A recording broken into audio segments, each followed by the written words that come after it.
Shalom Bapak Ibu Saudaraku yang dikasihi oleh Tuhan kita Yesus Kristus. Berjumpa kembali di dalam program seri pendalaman Alkitab.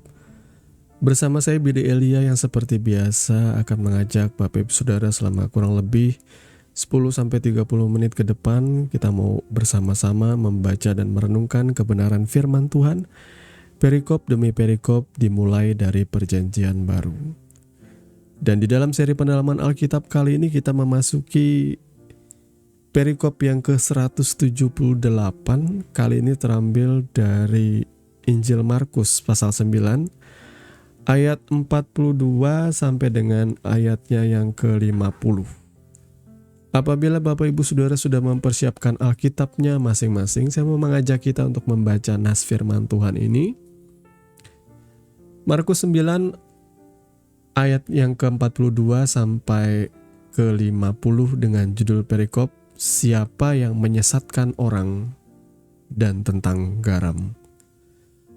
Barang siapa menyesatkan salah satu dari anak-anak kecil yang percaya ini, lebih baik baginya jika sebuah batu kilangan diikatkan pada lehernya, lalu ia dibuang ke dalam laut. Dan jika tanganmu menyesatkan engkau, penggallah, karena lebih baik engkau masuk ke dalam hidup dengan tangan kudung, daripada dengan utuh kedua tanganmu dibuang ke dalam neraka, ke dalam api yang tak terpadamkan. Di tempat itu ulatnya tidak akan mati dan apinya tidak akan padam.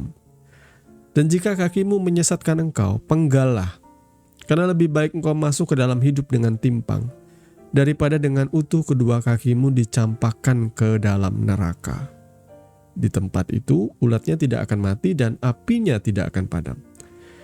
Dan jika matamu menyesatkan engkau, cungkilah, karena lebih baik engkau masuk ke dalam kerajaan Allah dengan bermata satu daripada dengan bermata dua, dicampakkan ke dalam neraka, di mana ulat bangkai tidak mati dan api tidak padam.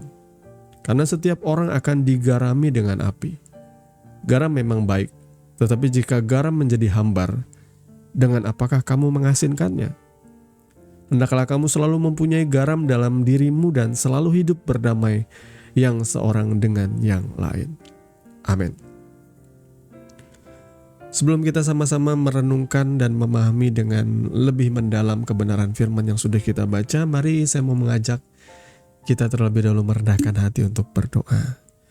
Bapa, di dalam nama Tuhan Yesus, saat ini kami datang kepadamu Tuhan. Kami bersyukur atas berkat rahmat dan kebaikan-Mu di tengah-tengah kehidupan kami. Kami rindu mengenal Engkau melalui kebenaran firman-Mu. Dan apa yang sudah kami baca tadi Tuhan, kami mohon, ya Allah Roh Kudus, berikan kami hikmat dan pengertian. Celikan mata rohani kami. Dan kami mau mempersiapkan hati kami, ditabur oleh benih kebenaran firman-Mu. Ini kami siap Tuhan mendengarkan isi hati-Mu. Di dalam nama Tuhan Yesus kami berdoa. Haleluya. Amin. Bapak Ibu Saudaraku yang dikasihi oleh Tuhan kita Yesus Kristus ya. Saya mau terlebih dahulu mengajak saudara untuk mengingat kembali apa yang sudah kita baca di perikop sebelumnya ya. Karena sekali lagi ayat firman Tuhan ini yang kita baca kali ini itu merupakan kelanjutan dari apa yang dibicarakan, dari apa yang dibahas di episode atau perikop sebelumnya ya.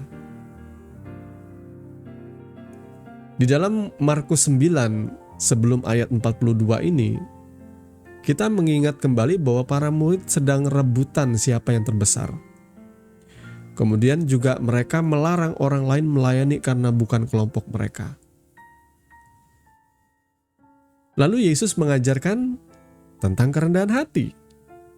Jangan menjadi batu sandungan, hidup kudus, dan pentingnya menjaga hati. Nah, kali ini pembahasan yang dibicarakan dalam pembacaan kita ini jauh lebih serius, saudaraku. Kenapa saya bilang jauh lebih serius? Mari saudara baca dan resapi dengan sungguh-sungguh. Ayat demi ayat yang kita baca ini bukankah berisi teguran yang keras, bahkan cenderung menakutkan. Saya tidak ingin saudara memahami ayat ini secara literally ya. Karena ayat ini memang bukan literally maknanya. Bukan makna yang sesungguhnya. Ini memang gaya bahasa dari rabi Yahudi, gaya bahasa dari guru-guru di masa itu memang menggunakan bahasa kiasan dan hiperbola seperti ini. Tapi perlu saudara garis bawahi, gaya Yesus mengajar dengan gaya rabi Yahudi menekankan secara hiperbola ini sebenarnya adalah suatu bentuk ketegasan dan keseriusan. Ya. Lebih mudah seekor unta masuk ke dalam lubang jarum daripada orang kaya masuk ke dalam kerajaan surga. Itu kata firman Tuhan. Itu adalah salah satu contoh daripada kiasan hiperbola. Lebih mudah seekor unta masuk dalam lubang jarum. Ini bukan makna sesungguhnya, saudaraku. Walaupun ada orang bilang dulu ada yang namanya pintu yang disebut lubang jarum. Enggak kok, ini memang gaya bahasa rabi Yahudi bahwa lebih mudah seekor unta masuk dalam lubang jarum itu mustahil. Mustahil, saudara ya. Ini penekanan betapa sulitnya masuk ke dalam kerajaan surga bagi orang-orang yang merasa dirinya kaya. Itu cuma satu contoh. Tapi di sini kiasan yang diberikan tuh jauh lebih sadis, tapi bisa dipahami kok, saudaraku ya. Bisa dipahami. Mari kita perhatikan pada bagian yang pertama dulu. Kita perhatikan pada bagian yang pertama dulu. Ya. Di sini dikatakan barang siapa menyesatkan salah satu dari anak-anak kecil yang percaya ini, lebih baik baginya jika sebuah batu kilangan diikatkan pada lehernya, lalu ia dibuang ke dalam laut. Nah, saudaraku, banyak kali kita memahami ayat ini literally ya. Literally jujur apa adanya sesuai dengan yang tertulis. Kita memahami anak-anak kecil ini ya. Literally anak kecil.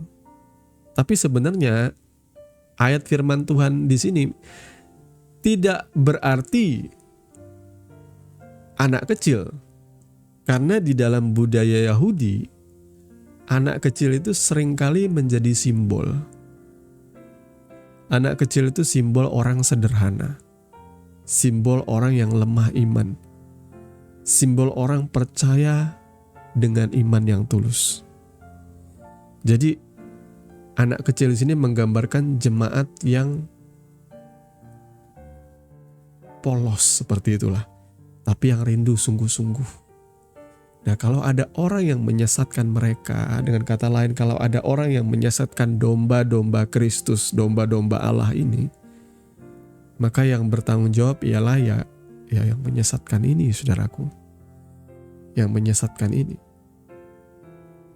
Kalau seandainya kita berpikir secara literally, saudara sedih gak kalau ada anak kecil? Kan anak kecil itu sebuah gambaran dari kepolosan. Orang yang betul-betul tidak memahami banyak hal ya.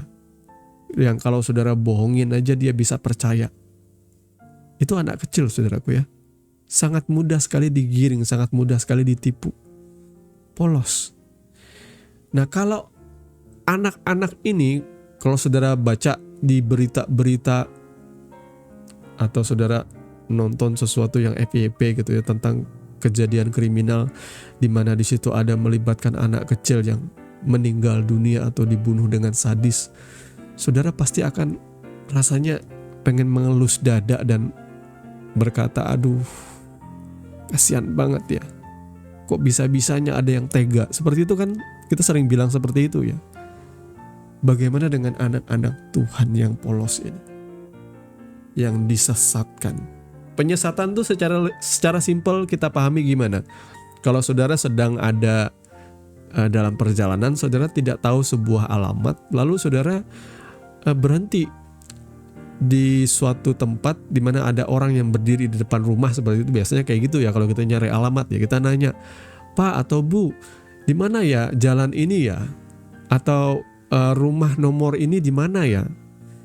Nah, kalau orang-orangnya yang saudara tanyain itu serius atau sungguh-sungguh orang baik, dia pasti akan bilang, oh itu tempatnya di sini Pak, lewat jalan ini lurus aja nanti belok di situ rumahnya. Itu kalau benar.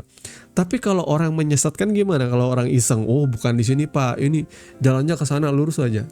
saudara semakin jauh dari tujuan, bahkan bisa membuat saudara kesasar. Nah, orang yang seperti ini ya tidak ada kata lain selain dari kata kurang ajar, seperti itu bahasa kasarnya ya. Keterlaluan. Alasannya apa? Apakah ngeprank atau apa? Tapi hal yang seperti ini tidak dibenarkan. Apalagi ditujukan kepada orang-orang yang masih muda rohani. Kadang-kadang ada oknum yang bisa menyesatkan. Di dalam pelayanan tidak sedikit, saudaraku ya. Dan simbol yang digunakan di sini agak menyeramkan. Lebih baik sebuah batu kilangan diikatkan pada lehernya. Dalam budaya Yahudi, saudara perlu tahu batu kilangan itu sangat besar. Karena batu kilangan ini dipakai untuk menggiling gandum. Beratnya tuh luar biasa. Kalau batu kilangan diikatkan di leher seseorang, saudara bisa bayangkan ini adalah tindakan yang sadis sekali. Ini pembunuhan yang sangat sadis sekali, kejam sekali, ya, barbar sekali. Tapi Tuhan sedang menunjukkan kepada pendengarnya bahwa seserius itulah hukuman bagi mereka yang menyesatkan seorang dari yang polos ini di hadapan Tuhan. Artinya jemaat-jemaat Tuhan yang sungguh-sungguh, yang lemah iman, yang sederhana ini, kalau saudara menyesatkan, ingat hukumannya mengerikan, saudara. Maka saudaraku, supaya saudara jangan tersesat, saudara harus melihat di mana saudara belajar kebenaran firman Tuhan. Banyak orang-orang Kristen yang saya pikir hari ini tersesat karena mereka tidak pernah diajar dengan benar. Akhirnya apa? Outputnya, mereka tidak sungguh-sungguh mengikuti Tuhan. Outputnya, mereka akhirnya mudah disesatkan oleh ilah-ilah zaman, oleh kenyamanan di dunia ini. Mereka akhirnya mudah sekali dialihkan perhatiannya dari Kristus dan mengikuti hal-hal di dunia ini. Ya, saudaraku ya, saudara harus melihat dari mana sumber saudara belajar.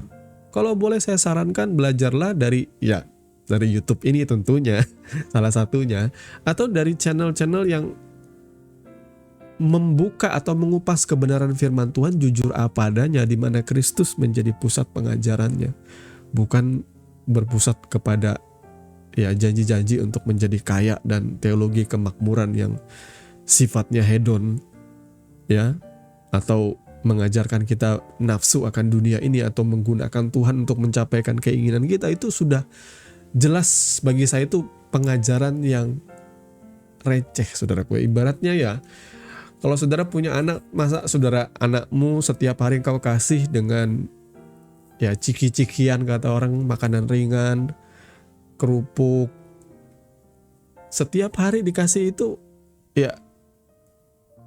kelihatannya menyukakan anak tapi nggak ada nilai gizinya. Ya, gereja Tuhan hari ini harusnya belajar bertanggung jawab bahwa apakah engkau sudah memberikan makanan pokok, makanan yang menyehatkan bagi jemaat. Karena kalau tidak, saudara dianggap orang tua yang menelantarkan anak, yang tidak memperhatikan gizi dan kesehatan. Ya, istri saya lumayan penuh effort di dalam mengurus kedua anak kami. Dia memikirkan bagaimana anak ini supaya bulan berikutnya berat badannya bisa naik, timbangannya bisa naik. Dia memikirkan keseimbangan gizi yang masuk diserap dalam tubuh anak kami untuk menopang pertumbuhannya, tidak hanya karbo tapi juga protein, serat, dan sebagainya. Itu dipikirkan. Nah, gereja Tuhan pernah gak memikirkan yang seperti ini?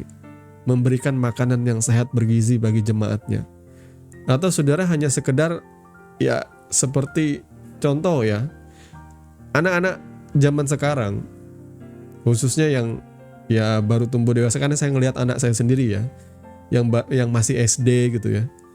Apa sih yang dia sukai? Yang dia sukai kebanyakan junk food. makanan cepat saji, belum lagi makanan-makanan ringan yang banyak micinnya itu, yang banyak pengawetnya, anak-anak suka. Lah kita sebagai orang tua tentu nggak mungkin cuma ngasih apa yang disukakan oleh anak. Nggak mungkin tiap hari kami sebagai orang tua ngasih makanan yang menyukakan hati dia saja. Tetapi kami juga memikirkan hal-hal yang mungkin saja tidak dia sukai seperti sayur. Akhir-akhir ini istri saya lumayan agak memaksa anak saya yang pertama itu untuk menikmati sayur. Ya, walaupun akhirnya dimasak dengan gaya masakan yang ya mungkin disukai oleh anak-anak. Walaupun anak saya menolak, tapi ya diingatkan dengan keras seperti itu supaya ini juga nanti akan ada gunanya buat kamu. Kamu makan sayur ini tujuannya apa? Gunanya. Nah, di dalam gereja Tuhan, mari Bapak Ibu Saudara, jangan menyesatkan domba-domba itu hanya dengan memberikan apa yang menyukakan hati mereka. Khotbah-khotbah yang lucu lah, mengundang stand up komedian lah, atau mengundang semacam hiburan entertainment lah di panggung supaya jemaatmu betah duduk di kursi yang nyaman dengan tiupan AC yang menyejukkan. Tapi yang mereka dapatkan itu tidak bergizi. Yang mereka dapatkan itu tidak membuat atau tidak menopang kehidupan rohani mereka bertumbuh dengan sehat. Mari pikirkan, mari pertimbangkan bahwa saudara para pengajar-pengajar terkadang juga menyesatkan orang. Menyesatkan jemaat Tuhan, menyesatkan domba-domba Kristus, orang-orang yang sederhana, yang lemah, yang mau sungguh-sungguh. Ya, dari pengalaman kami di dalam dunia pelayanan itu sebenarnya banyak jemaat-jemaat Tuhan tuh yang rindu melayani, banyak mereka yang rindu jadi berkat. Tapi yang disayangkan ialah biasanya nih ada sindrom gereja-gereja kaya. Mereka akan justru memilih jemaat-jemaat yang mereka pikir matang secara finansial. Karena itu memang salah satu strategi gereja, karena dengan melibatkan pengerja-pengerja dari background latar belakang orang berduit, ya pemasukan mereka akan stabil masuknya. Itu yang saya takutkan, gereja dijadikan lahan bisnis. Di zaman kami dulu waktu awal melayani itu kita bukanlah gereja, kita seperti satu yayasan persekutuan di mana semua orang boleh melayani. Tidak terlepas dari latar belakang kamu, dari golongan kaya atau miskin, enggak. Kamu yang punya hati yang tulus, yang sungguh-sungguh diajar melayani. Jadi enggak pilih kasih, saudaraku. Saya takut ada gembala yang terlalu pilih kasih, ada pejabat yang baru masuk ke gereja yang lalu langsung disuruh khotbah. Karena apa? Karena dia punya sumbangan gede. Itu adalah sebuah contoh dari, sekali lagi, dari perjanjian lama, orang yang berusaha membawa hadirat Tuhan di dalam kereta yang baru, kereta yang bagus, yang ditarik dengan orang yang bernama Uza dan Ahyo. Uza itu artinya kekuatan, Ahyo itu artinya orang yang pandai berdiplomasi atau pandai bernegosiasi atau pandai ngelobi. Bukankah gereja hari ini dipenuhi oleh orang yang seperti ini, saudaraku, oleh gaya pelayanan seperti ini? Hadirat Tuhan ditarik oleh sebuah kereta yang baru, lalu di depannya atau dibawa, dikendarai, entah didorong entah apa, dibawa oleh ditarik oleh ternak, ya, oleh lembu-lembu pada waktu itu, lalu dinahkodai oleh dua orang ini, Uza dan Ahyo. Uza itu kekuatan, Ahyo itu adalah orang yang pintar ngomong atau pintar ngelobi atau pintar negosiasi. Persis gereja Tuhan tuh bergeraknya seperti ini. Ada yang mulutnya manis, yang bisa mengajak jemaat bergabung dan sebagainya. Ada yang menunjukkan kekuatan, talenta, kekuatan, kemampuannya. Dan mereka berpikir, wah dengan cara inilah kita akan menggerakkan gereja. Tapi yang sesungguhnya gereja yang sejati itu membawa hadirat di atas pundak para imam. Para imam itu tidak boleh hanya sekedar mereka yang orang-orang spesial di mata gembala, tapi mereka yang betul-betul punya hati. Harusnya itu gereja Tuhan ya hari ini. Oke, kita lanjut saudaraku yang dikasih oleh Tuhan kita Yesus Kristus. Seringkali orang yang menyesatkan itu bisa kita lihat di dalam kehidupan kita sehari-hari. Contohnya ada pemimpin rohani yang hidupnya munafik. Ya, saudara tahu munafik bukan muka apa?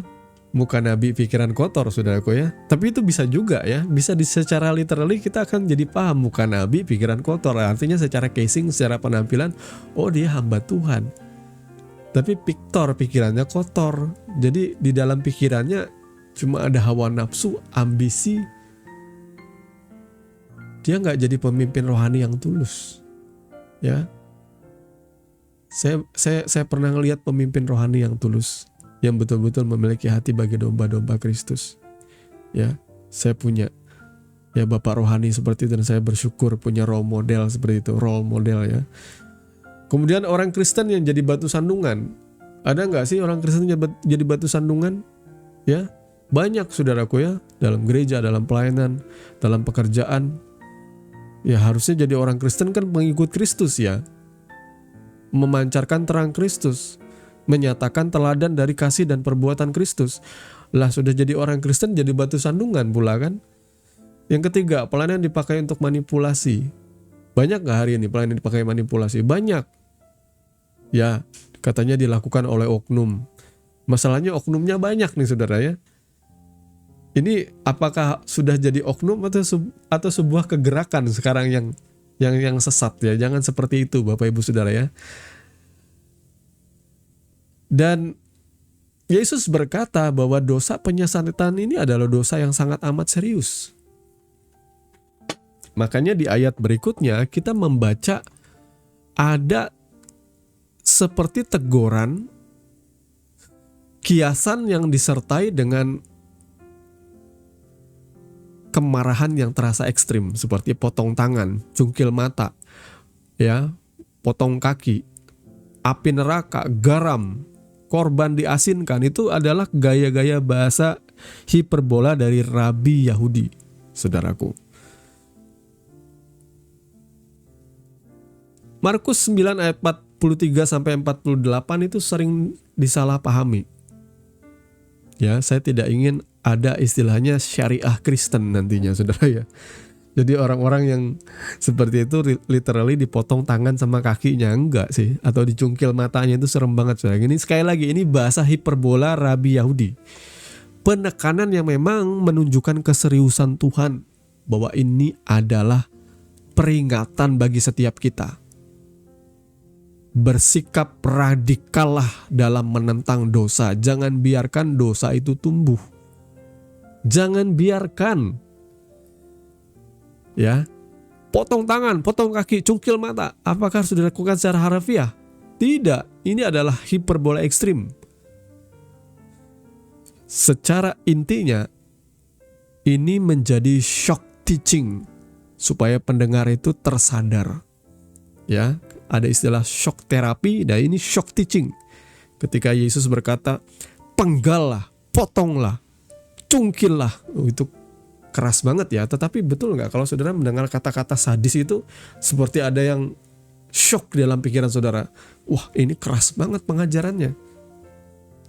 Tangan itu melambangkan tindakan. Apa yang kita kerjakan. Kalau tindakan kita sudah nggak benar. Saya mau tanya kepada saudaraku. Kalau engkau suka mencuri, suka korupsi, itu bicara tindakan, apa yang kita lakukan, apa yang kita perbuat, bukan? Ya. Kalau kita potong tangan kita, apakah korupsinya hilang dalam pikiran kita, dalam hati kita? Ya tetap ada kan? Cuma kita akan jadi semakin sulit ya korupsi ya. Tidak bisa tanda tangan lagi, membuat tanda tangan palsu, tidak bisa berbuat ini lagi. Sebenarnya poinnya itu bukan masalah penggal tangannya. Tapi ada dosa dalam hati, dalam pikiranmu yang harusnya tidak engkau biarkan. Itu yang maksudnya dikeluarkan dari dalam pikiran dan hatimu. Itu yang ditinggalkan, itu yang disangkali. Kaki itu dipenggal katanya. Kaki dipenggal. Kalau seandainya kakimu menyesatkan engkau, kaki ini menyesatkan dengan membawa saudara ke tempat-tempat yang banyak aktivitas dosa, atau saudara kaki saudara mudah sekali melangkah ke tempat-tempat yang jahat, yang menyakiti hati Tuhan, seperti itu. Arah hidup kaki ini saudaraku ya, atau tempat yang kita datangi. Kalau seandainya arah hidup kita sudah menyimpang dari ajaran Kristus, sudah tidak lagi murni, malah seringkali serong ke dalam perbuatan-perbuatan yang jauh lebih banyak dosanya daripada baiknya. Firman Tuhan katakan penggal kaki kita, potong kaki kita. Lebih baik kita berkaki timpang katanya, daripada kedua utuh kakimu dicampakkan ke dalam neraka. Saudara ya, mata itu melambangkan keinginan. Kan mata itu memandang. Setiap kali kita memandang, biasanya kita pasti akan diikuti dengan kata mengingini. Makanya firman Tuhan berkata, kau berzina bukan karena kau melakukan zina semata, tapi kalau engkau memandang seorang perempuan dan mengingininya dalam hati, engkau sudah berzina dengan dia. Dengan kata lain, apa yang kita pandang itu bicara keinginan hawa nafsu kita. Kalau kita tidak sanggup mengekang hawa nafsu kita, saudaraku ya, itu digambarkan dengan mencungkil mata. Gak literally saudaraku ya, jangan cungkil mata saudara saat ini. Saya cuma mengingatkan, cungkillah dosa itu dari dalam hati dan pikiranmu. Ya, kita memang tidak kuasa loh, karena ini adalah natur daging, natur dosa yang melekat pada daging. Selama kita hidup di dunia ini, tidak ada manusia yang tidak bisa jatuh dalam dosa. Semua manusia punya kemungkinan besar jatuh dalam dosa. Tapi kita bisa berkata tidak pada dosa, dan kita juga bisa menjauhkan diri dari potensi untuk kita jatuh dalam dosa. Ya, itu namanya menyangkal diri, memikul salib, mengikuti Yesus. Artinya kita punya pilihan untuk berdosa karena daging kita suka. Sekali lagi, daging ini melekat pada dosa dan keinginan-keinginan duniawi. Jadi kalau saudara berkata tidak kepada keinginan-keinginan itu, tidak lantas keinginan daging saudara hilang. Tapi kalau keinginan roh saudara lebih kuat, jauhi itu saudaraku ya. Sebenarnya dalam kehidupan keseharian kita itu, ada kebiasaan, ada relasi, ada dosa, ada ambisi, yang kesemuanya itu bisa membawa kita jauh dari Tuhan. Selidiki hati saudara, apa kebiasaan-kebiasaanmu hari ini yang sebenarnya kalau saudara membayangkan seandainya kalau Tuhan itu melihat saudara saat ini dan saudara malu dengan apa yang saudara perbuat, apa itu? Kebiasaan apa itu? Maka tinggalkanlah cara itu. Relasi itu bicara pergaulan. Kalau pergaulanmu merusak, maka tinggalkan pergaulan itu saudaraku. Saudara gak perlu cungkil mata, potong kaki dan tangan. Saudara lihat, saudara bergaul dengan siapa? Apakah pergaulanmu itu membawa engkau lebih baik dalam karakter? Ataukah pergaulanmu itu justru merusak kehidupanmu? Ya, ini maaf ya kalau saya masih ada agak-agak old school ya. Suatu kali saya kerja lembur ya. Saya punya aplikasi yang namanya TikTok. Jadi TikTok ini ya termasuk aplikasi sosial media yang sudah umum dipakai banyak orang. Ya maaf kalau saya old school ya. Jadi ketika saya scroll TikTok, kebuka ada live TikTok muda-mudi di kota kami. Karena saya kenal sekali tempat itu adalah sebuah kafe ya, tempat nongkrong malam. Cuma saya lihat waktu itu notisnya itu, ini muda-mudi, umurnya sekitar 20-an awal lah, 20-an something. Ya mungkin sah-sah saja sih ya. Atau ada beberapa di antara mereka yang masih kelihatannya sangat muda sekali, seperti anak SMA seperti itu. Live di kafe di pukul 23.30 malam. Saya mulai berpikir, pengen rasanya komen, Dek, ini gak dicari bapak mamanya? Kok jam segini masih nongkrong di kafe? Ya maaf sekali kalau saya old school ya. Kalau seandainya saya, bukan seandainya sih, saya memang seorang ayah gitu ya. Kalau seandainya anak kami di umur seperti itu dan jam 11:30 malam dia sedang nongkrong di kafe sama teman-temannya cekakak-cekikik, belum pulang ke rumah, itu ya pasti dicari sama saya. Pasti akan saya datangin di kafe mana itu, pasti saya akan, ya bahasa kasarnya, saya akan seret pulang dia. Apalagi anak perempuan seperti itu. Mau perempuan mau laki-laki, kalau dia masih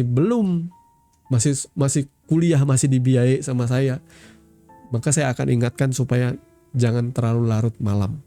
Kecuali untuk soal misalnya kerja kelompok atau misalnya ada kerjaan lembur, ya silahkan. Ya, pergaulan-pergaulan seperti ini tuh bisa, ya saudaraku, harus terbuka lah. Banyak kali peredaran narkoba bisa beredar dari iseng, dari ditawarin orang. Banyak kejahatan-kejahatan seksual bisa terjadi tiba-tiba. Ya kayak di film-film lah, kita bicara jujur aja ya.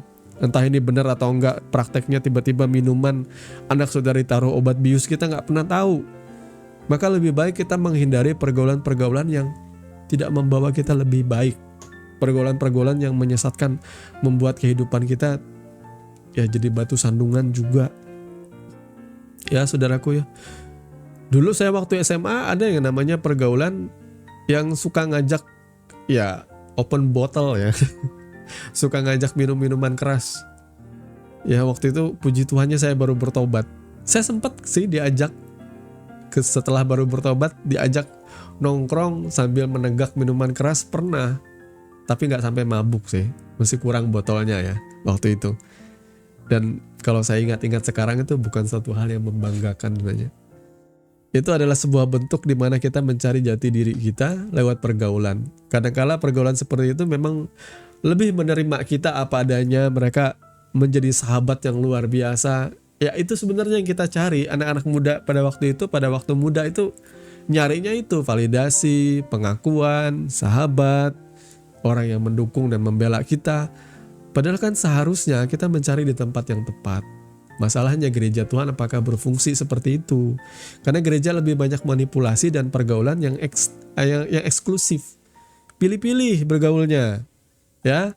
Jadi, yang anak orang kaya bergaul sama anak orang kaya.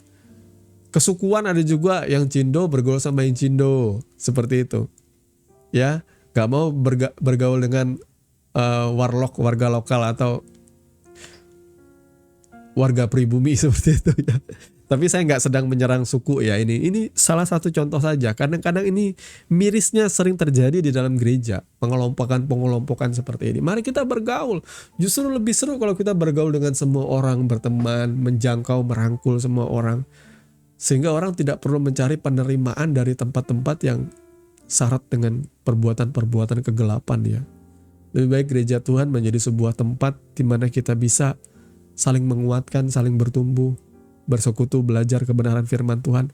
Wah, saya rindu loh masa-masa seperti tahun ya akhir tahun 90-an itu. Saya ingat itu adalah era di mana persekutuan itu terasa indah sekali.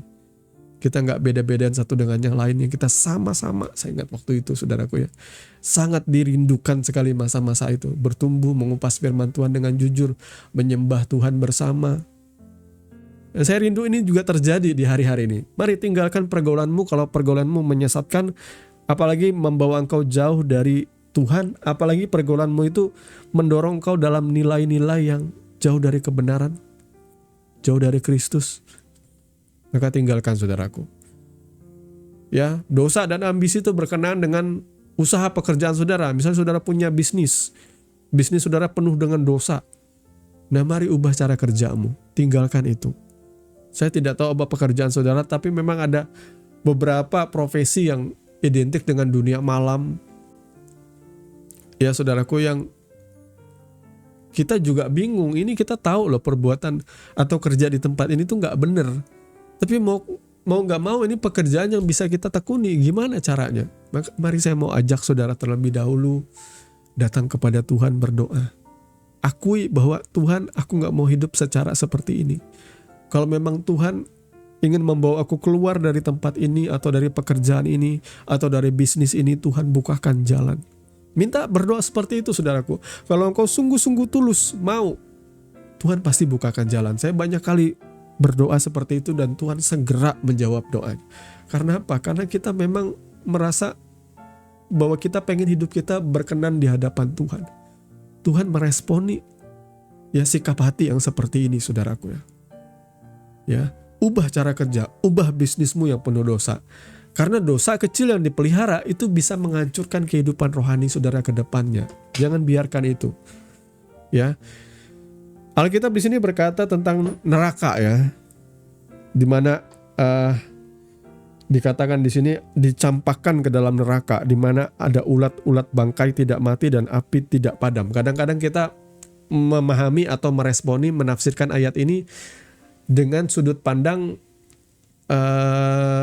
referensi kita itu seperti komik-komik zaman dulu ya, tapi yang ditulis oleh agama lain ya. Ada komik-komik zaman dulu yang ditulis oleh agama lain tentang neraka, digambarkan neraka itu seperti ini. Kadang-kadang kita terdistract dan kita berusaha menggambarkan neraka seperti itu. Tapi Yesus tidak sedang menggambarkan neraka ini, bukan neraka yang nanti yang Tuhan gambarkan di sini, saudaraku ya. Di sini dia menggunakan kata Gehenna. Yesus menggunakan kata Gehenna untuk neraka. Gehenna itu berasal dari sebuah tempat, yakni lembah Hinom di luar Yerusalem, saudaraku.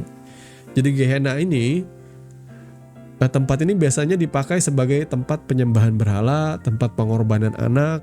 Jadi saudara, serem ya.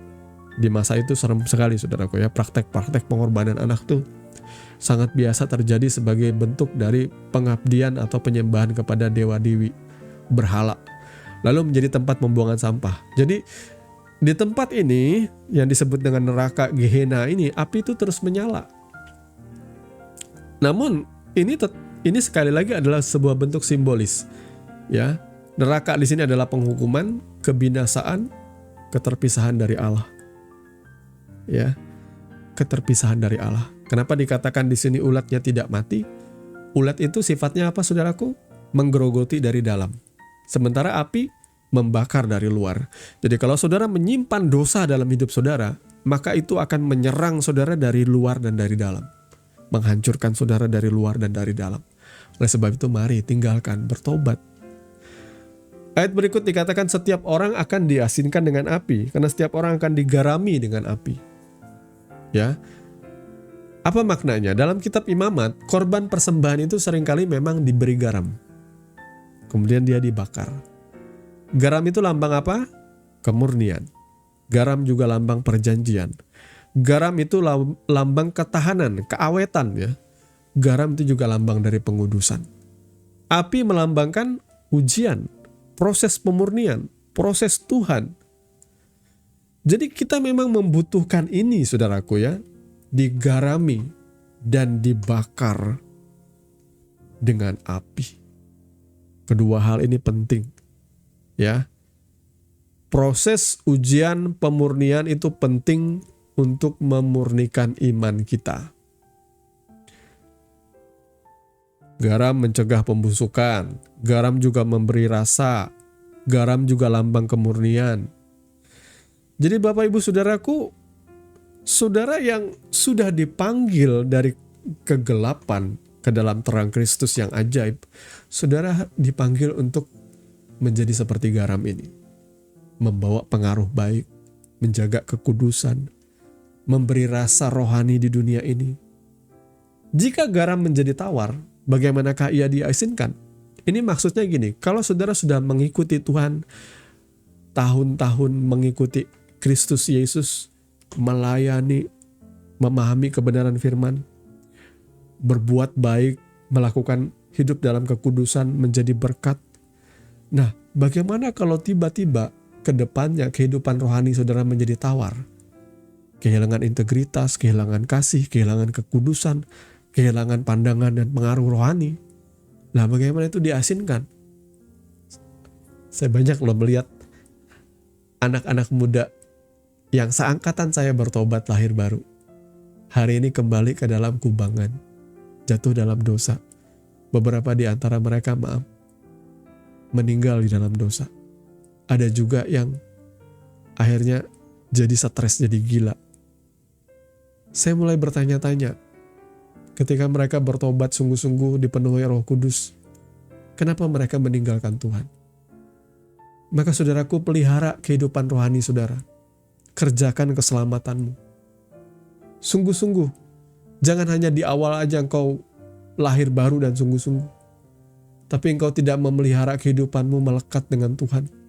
Tidak melekat dengan sumber kehidupan, yakni pokok anggur.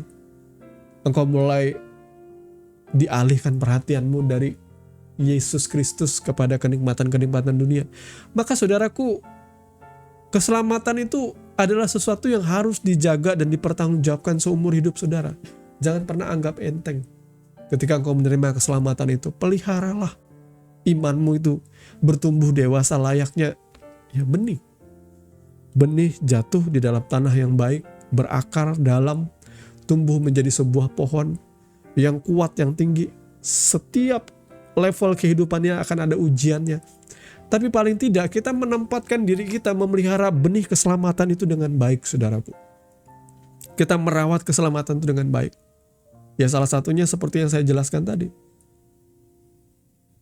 Perlengkapi dirimu dengan kebenaran firman Tuhan. Jangan tinggalkan pertemuan ibadah. Jangan tinggalkan persekutuanmu dengan Tuhan. Kemudian juga sungguh-sungguhlah dalam kehidupan ini, tinggalkanlah cara hidupmu yang lama. Tinggalkan pergaulan yang buruk. Itu semua akan menjaga benih keselamatan itu akan tumbuh dengan subur, dengan baik, menjadi pohon yang kuat, yang kelak ketika engkau sudah dewasa, secara fisik, secara jasmani maupun rohani, engkau tidak akan pernah bisa ditumbangkan. Engkau akan menjadi orang-orang yang matang di dalam Tuhan. Mari Bapak Ibu Saudaraku yang dikasihi oleh Tuhan kita Yesus Kristus, dari perenungan kebenaran firman Tuhan ini apa yang bisa kita resapi? Ya, apa yang kita bisa dapatkan, saudaraku ya? Pesan apa yang kita bisa simpan? Jangan menjadi batu sandungan. Hidup kita bisa membawa orang makin dekat kepada Tuhan atau menjauh dari Tuhan, saudaraku. Maka pilihlah pilihan yang pertama. Yang kedua, jangan kompromi dengan dosa.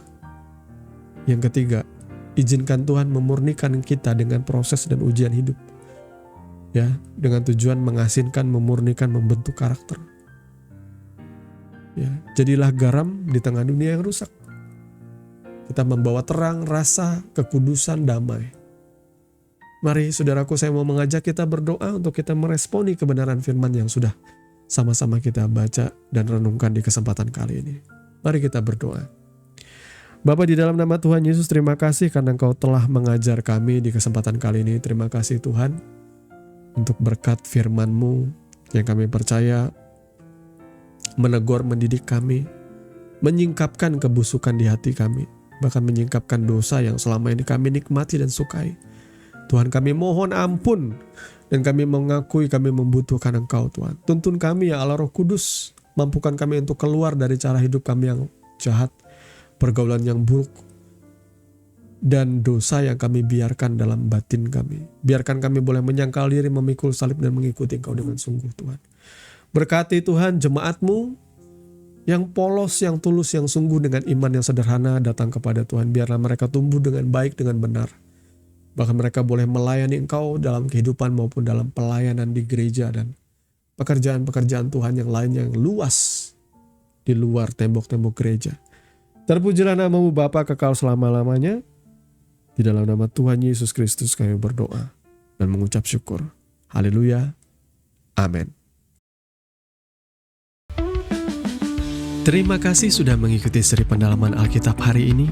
Biarlah kebenaran firman Tuhan terus menuntun langkah kita, menerangi hati kita, dan membentuk hidup kita menjadi serupa dengan Kristus. Sampai jumpa di episode berikutnya, di mana kita akan terus menggali kedalaman firman yang hidup dan berkuasa. Tuhan Yesus memberkati. Dan jangan lupa, hidup dalam firman dan firman dalam hidupmu. Shalom.